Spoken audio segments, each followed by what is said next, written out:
സ്വർഗത്തിൽ പോകണോ? അതല്ല, ഫറോവയുടെ പെൺകുട്ടികൾ, ഫറോവയുടെ ഭാര്യമാർ അണിഞ്ഞൊരുങ്ങി നടന്നില്ലേ? ഫറോവ കടന്നു വരുമ്പോ, ഹാമാന് കടന്നു വരുമ്പോ, ഹാറൂന് കടന്നു വരുമ്പോ പെഞ്ചാമരം വീശിക്കൊണ്ട് എത്ര പെൺകുട്ടികളാ സൗന്ദര്യവർദ്ധക വസ്തുക്കളും പുരട്ടിക്കൊണ്ട് തന്റെ ശരീരത്തിന്റെ മാർദ്ദവത്വം വെളിവാക്കിക്കൊണ്ട് ഇതാ അവര് വരുന്ന രണ്ട് വഴികളിലേക്കും പെഞ്ചാമരം വീശിക്കൊണ്ട് അവരെ സ്വീകരിക്കുകയാണ്. അവരോടൊപ്പം എത്രയോ ദിവസങ്ങൾ പങ്കിടുകയാ. അവരിതാ അള്ളാഹുവിൽ നിന്ന് ജനങ്ങളെ തെറ്റിക്കുന്നതിന് ഇതുപോലുള്ള അർദ്ധനഗ്നകളായ പെൺകുട്ടികളെ ഇതാ രംഗത്തേക്ക് ഇറക്കുകയാണ്. പരിശുദ്ധ പ്രവാചകന്മാരെ പോലും നാണം കെടുത്തത്തക്ക നിലയിൽ, അള്ളാഹുവിന്റെ പ്രവാചകന്മാരെ പോലും വേദനിപ്പിക്കുന്ന തരത്തിൽ ഫറോവയും അവന്റെ കിങ്കരന്മാരും പെൺമക്കളെ രംഗത്തേക്ക് ഇറക്കിക്കൊണ്ടല്ലേ പരിശുദ്ധ ഇസ്ലാമിനെ കളങ്കപ്പെടുത്താൻ അവർ പരിശ്രമിച്ചതെങ്കിൽ 21ാം നൂറ്റാണ്ടിലെ സത്യമല്ലേ?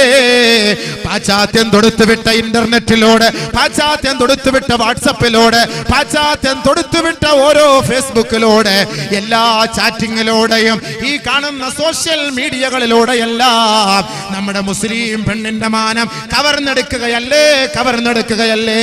ഇസ്സത്തോടുകൂടി, സംസ്കാരത്തോടുകൂടി, അഭിമാനത്തോടുകൂടി, അന്തസ്സോടുകൂടി ദുനിയാവിൽ ജീവിച്ചു വളർന്നു വന്ന പെണ്ണ്, വീടിന്റെ ഉള്ളിൽ തന്നെ കഴിഞ്ഞുകൂടിയ പെണ്ണ്, ഇന്നേ വരെ നിന്റെ മുൻ പല്ലിന്റെ നിരകൾ പോലും ആരും കണ്ടിട്ടില്ലാത്ത നിന്റെ പല്ല് ഇന്ന് ഇന്റർനെറ്റിൽ പരിശോധിച്ചാൽ കാണാമെങ്കിൽ എന്റെ പൊന്നു പെങ്ങളെ, അതെങ്ങനെയാണ് സാധിച്ചത്? അതെങ്ങനെയാണ് ഇന്റർനെറ്റിൽ വന്നത്? എത്രയോ സുന്ദരിയായ പെണ്ണ്, അള്ളാഹു നിന്റെ ശരീരത്തെ ആദരിച്ചില്ലേ? നിനക്ക് സ്കൂളിലേക്കുള്ള എല്ലാ സൗകര്യങ്ങളും ഒരുക്കി തന്ന നിന്റെ ഉപ്പ നിന്റെ ശരീരത്തെ വിൽക്കാനല്ല പെങ്ങളെ നിന്നെ സ്കൂളിലേക്ക് പറഞ്ഞയച്ചത്. നീ പഠിച്ച് വലുതാകണം, നീ ബോധമുള്ളവളാകണം, വിദ്യാഭ്യാസ വിചക്ഷണയായി മാറണം. നിന്നിലൂടെ നിന്റെ ഉപ്പയും ഉമ്മയും ദുനിയാവിലും ആഖിറത്തിലും സന്തോഷിക്കേണ്ട ആ ഒരു സന്തോഷകരമായ അവസ്ഥ ഉണ്ടാക്കാൻ വേണ്ടിയാണ് കോടികളും ലക്ഷങ്ങളും ചെലവ് ചെയ്തിട്ട് നിന്റെ ഉപ്പ നിന്നെ ഉന്നതങ്ങളിലേക്ക് പഠിപ്പിക്കാൻ വേണ്ടി അയക്കുന്നത്. ആ സന്ദർഭത്തിൽ നീയാണ് പൊന്നുപെങ്ങളെ നിന്റെ ശരീരത്തെ നീ സൂക്ഷിക്കേണ്ടത്.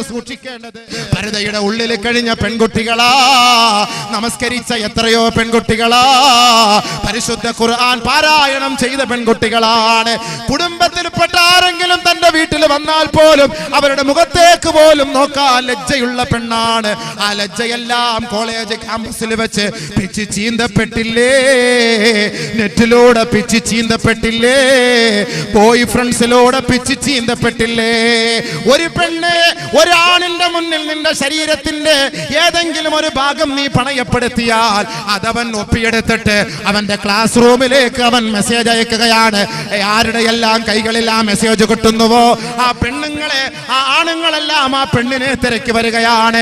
അവളുടെ ശരീരത്തിന്റെ ഓരോ മാംസതളങ്ങൾ അവർ ഒപ്പിയെടുക്കുകയാണ്. അവളുടെ ശരീരത്തിന്റെ രഹസ്യങ്ങളെല്ലാം അവൾ നുകരുകയാണ്. അവസാനം അവൾ ഗതിയില്ലാതെ മാനം കെട്ടുപോയിക്കൊണ്ട്, അഭിമാനത്തിന് ക്ഷതം സംഭവിച്ചുകൊണ്ട്, ചീറിപ്പായുന്ന ഏതെങ്കിലും ഒരു ട്രെയിനിന്റെ മുന്നിൽ തലവെച്ചുകൊണ്ട് ഉപ്പാക്ക് എന്നേക്കും നഷ്ടപ്പെട്ടു പോയില്ലേ? ഉമ്മാക്ക് എന്നേക്കും നഷ്ടപ്പെട്ടു പോയില്ലേ? ആ മഹല്ലുകാർക്ക് നഷ്ടപ്പെട്ടു പോയില്ലേ? പൊന്നു പെങ്ങളെ, നിന്നെ പഠിപ്പിച്ച ഉസ്താദുമാരുടെ മുന്നിലല്ലേ നിന്റെ മയ്യത്ത് കൊണ്ടുവെക്കുന്നത്? ലജ്ജയോടെയാണ് ആ ഉസ്താദുമാര് പോലും നിന്റെ മുന്നിൽ കൈകെട്ടി അല്ലാഹു അക്ബർ, അല്ലാഹു അക്ബർ, അല്ലാഹു അക്ബർ, അല്ലാഹു അക്ബർ എന്ന് കൈകെട്ടുന്നത്. അവരുടെ മനസ്സിന്റെ ഉള്ളിൽ നിന്ന് നിനക്ക് വേണ്ടി ആത്മാർത്ഥമായി ഒരു ദുആ പോലും ചെയ്യാൻ അവരുടെ മനസ്സ് അനുവദിക്കുന്നില്ല. അല്ലാഹുമ്മ ഗ്ഫിർ ലഹാ വർഹംഹാ, അല്ലാഹുവേ ഇവൾക്ക് നീ പുറത്തു കൊടുക്കണേ, ഇവളോട് നീ കരുണ കാട്ടണേ എന്ന് നമസ്കരിക്കാൻ വരുന്ന, മയ്യത്ത് നമസ്കരിക്കാൻ വരുന്ന അല്ലാഹുവിന്റെ ദാസന്മാർക്ക് മനസ്സാന്നിധ്യത്തോടുകൂടി പ്രാർത്ഥിക്കാൻ കഴിയുന്നില്ല. കാരണം എന്താണ്? നല്ല തറവാടിത്തമുള്ള പെണ്ണായിരുന്നു, നല്ല കുടുംബത്തിലെ പെണ്ണായിരുന്നു. നിന്റെ ഉപ്പാക്ക് ഈ നാട്ടിൽ പേരുണ്ട്, പ്രശസ്തിയുണ്ട്. നിന്റെ ഉപ്പയെ കണ്ടാൽ കവലയിൽ ഇരിക്കുന്നവർ പോലും, അങ്ങാടിയിലുള്ളവർ പോലും എഴുന്നേറ്റ് നിന്ന് ബഹുമാനിച്ചിരുന്ന ഒരു കാലഘട്ടമാണ്.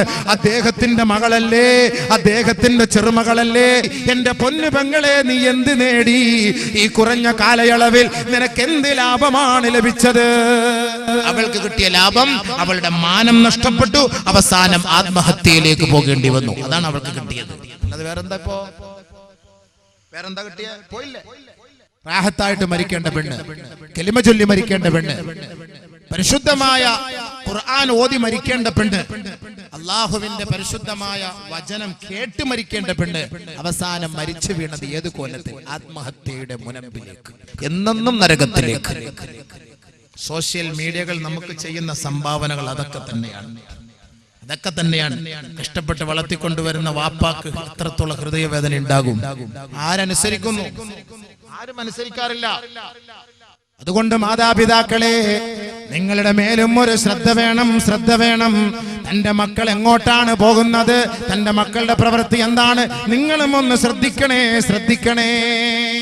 ഓരോരുത്തരും ശ്രദ്ധിക്കേണ്ട കാര്യങ്ങളാണ്. നമ്മളും കൂടെ ശ്രദ്ധ ചെലുത്തണം, അല്ലാതെ കണ്ട് പറ്റൂലല്ലോ, അല്ലാതൊന്നും സാധ്യമാവൂല. ഭർത്താക്കന്മാര് ശ്രദ്ധിക്കണം. വിദേശത്തുള്ള ഭർത്താക്കന്മാർ ഒരു വർഷത്തിൽ ഒരു പ്രാവശ്യമെങ്കിലും സ്വന്തം ജേബിൽ നിന്ന് പൈസ എടുത്തിട്ട് നിങ്ങൾ വീട്ടിലേക്ക് കടന്നു വന്നുകൊണ്ട് നിങ്ങളുടെ ഭാര്യയെ നിങ്ങൾ തൃപ്തിപ്പെടുത്തണേ. 600 ദിർഹം 600 റിയാലൊക്കെ അൺസീസണിൽ ടിക്കറ്റുള്ള സമയമുണ്ട്.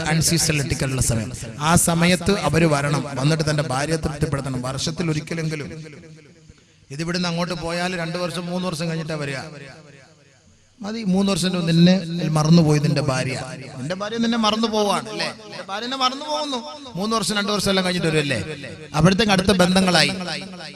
പിന്നെ അത് വിട്ടുമാറാത്ത ബന്ധം. എന്നും വെറുംചോറ് കഴിക്കുമ്പോ ഒരു ദിവസം ബിരിയാണി കഴിക്കണ്ടേ? ഇതല്ലേ സംഭവം.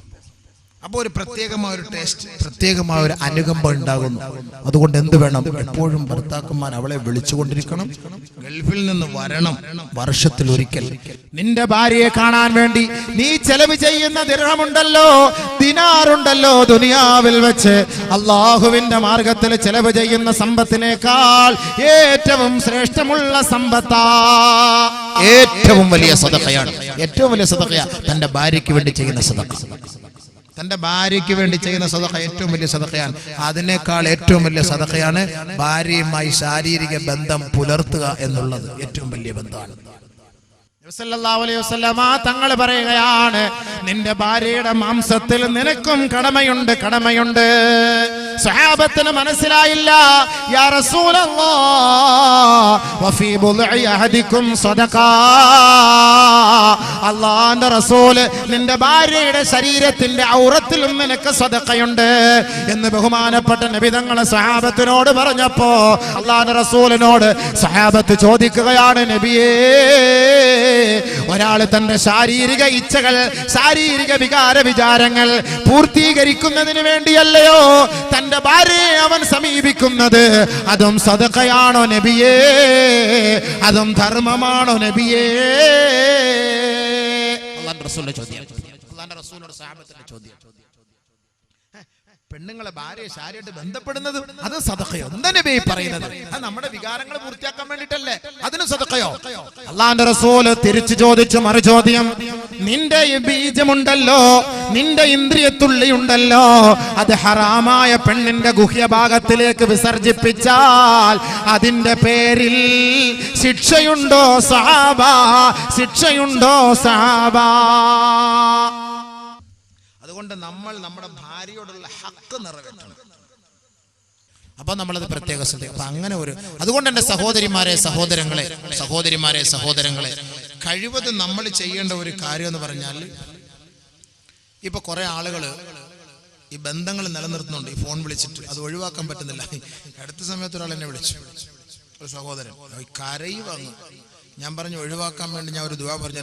അല്ലോ ഉസ്താദേ, അല്ലാ എൻ്റെ പൊന്നുസ്താദേ, ഉസ്താദേ ഒന്ന് കിട്ടാൻ വേണ്ടി ദുആ അരക്കണം ഉസ്താദേ, ഒഴിവാക്കാൻ വേണ്ടി ഒരു എന്തെങ്കിലും ഒരു ദുആ വേണം അവളെ കിട്ടാൻ. നമ്മൾ ഉള്ളതെങ്ങനെങ്കിലും കട്ടാക്കി വിടാൻ നോക്കാൻ. ഇതിപ്പോ കണക്ഷൻ ഉണ്ടാക്കി കൊടുക്കാൻ അങ്ങനത്തെ ദുആ ഉണ്ടെങ്കിൽ ഞാൻ ഇപ്പൊ എത്ര എണ്ണ തന്നെ ആവാഹിച്ചെടുത്തേനെ.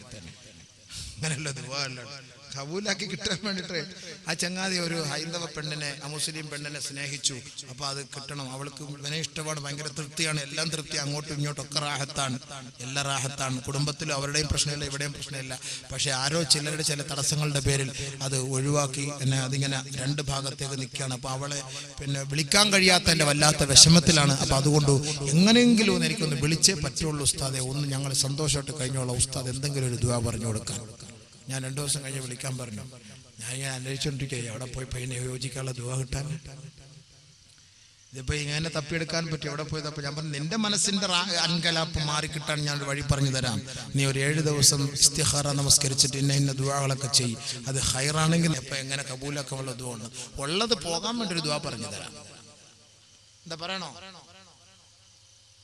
അത് ആരും വേണ്ടതല്ല. വേണ്ട, അണങ്കൂരിലെ പെണ്ണുങ്ങളെ കണ്ടുകൊണ്ടിരുന്നോ ഇത് പോകുന്നതിന് വേണ്ടി ഒരു ദുആ പറഞ്ഞു തരാം. അങ്ങനെ ചെയ്താൽ ഇൻഷാ അല്ലാഹ് ആണിന്റെ ആയാലും പെണ്ണിന്റെ ആയാലും മനസ്സിൽ നിന്ന് ഇത് മാറി കിട്ടും. എന്താ പറ്റുമോ? പറഞ്ഞു തരണോ? വയസ്സന്മാര് വേണമെന്ന് പറഞ്ഞിട്ട് കാര്യമില്ല, നിങ്ങൾക്കും ഉണ്ടല്ലോ ഇനി ഉടച്ചവനെ. നിങ്ങൾ ശരിയാ ഉണ്ട്, ഇല്ലെന്ന് പറയാൻ പറ്റില്ല. ഒരാള് ഒരു പെണ്ണോട് ഫോൺ വിളിച്ചിട്ട് അവസാനം റെയിൽവേ സ്റ്റേഷനിൽ 65 വയസ്സായ കളവൻ, ഈ പെണ്ണ് 15 വയസ്സ്. അപ്പോളെ യുവതികളുടെ ട്യൂണാക്കാൻ പറ്റും മൊബൈലിൽ, അങ്ങനെയൊക്കെ ആക്കാൻ പറ്റും. ആ രീതിയിൽ വിളിച്ചാൽ ഇപ്പൊ അബൂബക്കർ മുസ്ലിയാരെ വിളിക്കുന്നതെന്ന് അറിയില്ല സംഭവം. അപ്പൊ ഒരു പെണ്ണാണ് സംസാരിക്കുന്ന അതേ കോലത്തിലൊക്കെ ചാറ്റിംഗ് ഉണ്ടാവും. സൂക്ഷിച്ചോളി, പ്രത്യേകിച്ച് ഉസ്താദന്മാരെ സൂക്ഷിച്ചോളി. കാരണം നമ്മളെ അടുത്ത് ഇങ്ങനെ ചൊറക പറഞ്ഞിട്ട് നല്ല രഹസ്യങ്ങളൊക്കെ പറഞ്ഞ് നമ്മൾ ജമീല കൊള്ളാലോടി നിന്റെ സംസാരം, ഇതെല്ലാം കൂടെ അമ്മമാരത് എടുത്ത് വെച്ചിട്ട് അവസാനം നെറ്റി കൊണ്ടുപോയിടും. ഇതാ കേട്ടോളി, ഇപ്പൊ ഉസ്താദ് സംസാരിക്കുന്ന കേട്ടോളി എന്ന്. അതുകൊണ്ട് സൂക്ഷിച്ച്, ഭയങ്കര പേടിയായി. ഈ ഫോൺ വിളിക്കൽ തന്നെ ഇപ്പൊ ഭയങ്കരമായ പേടിയാണ്. കാരണം അള്ളാഹയെ പോലും നമുക്ക് ഇത്ര പേടിയില്ല, മനുഷ്യരെ ഇത്രയ്ക്ക് പേടിയാണ്. അത് തന്നെ കറക്റ്റ്. കാരണം എന്താ, നമ്മുടെ മുന്നിൽ നേരിൽ കാണുമ്പോ നമുക്ക് അങ്ങനെ ഒരു പേടി ഉണ്ടാകുന്നു. നേരിൽ കാണുമ്പോ ഇത് റെക്കോർഡിങ് നടക്കുന്നുണ്ട്, നമ്മുടെ രഹസ്യങ്ങൾ ഒപ്പിയെടുക്കുന്നുണ്ട്. ഇത് നമ്മൾ നേരിൽ കാണുന്നത് കൊണ്ട് നമ്മൾ അതോടുകൂടി നടക്കുന്നു. ക്യാമറയുടെ മുന്നിൽ പോകുമ്പോ സഹോദരിമാരൊക്കെ ഒന്ന് ഔറത്തുകൾ മറയ്ക്കുന്നു, സൂക്ഷിക്കാറുണ്ട്. ക്യാമറ ഇല്ല എന്ന് കാണുമ്പോൾ അവരുടെ ഹാല് തന്നെ മാറിപ്പോകാറുമുണ്ട്. ദൂരെ നിന്ന് ഒപ്പിയെടുക്കുന്ന കാര്യം അവരറിയുന്നില്ല. പക്ഷേ പരിശുദ്ധ ഖുർആനിൽ നിന്റെ ഓരോ രഹസ്യങ്ങൾ ഇതാ ഒപ്പിയെടുത്തുകൊണ്ടിരിക്കുന്നു എന്ന് ഖുർആൻ പറയുമ്പോ നമുക്ക് അതിന് വലിയ വിലയില്ല. നിന്റെ 2 ഭാഗത്തും ഇതാ ഒപ്പിയെടുത്തുകൊണ്ടിരിക്കുകയാണ്. റഖീബ് അതീദ് ഓരോ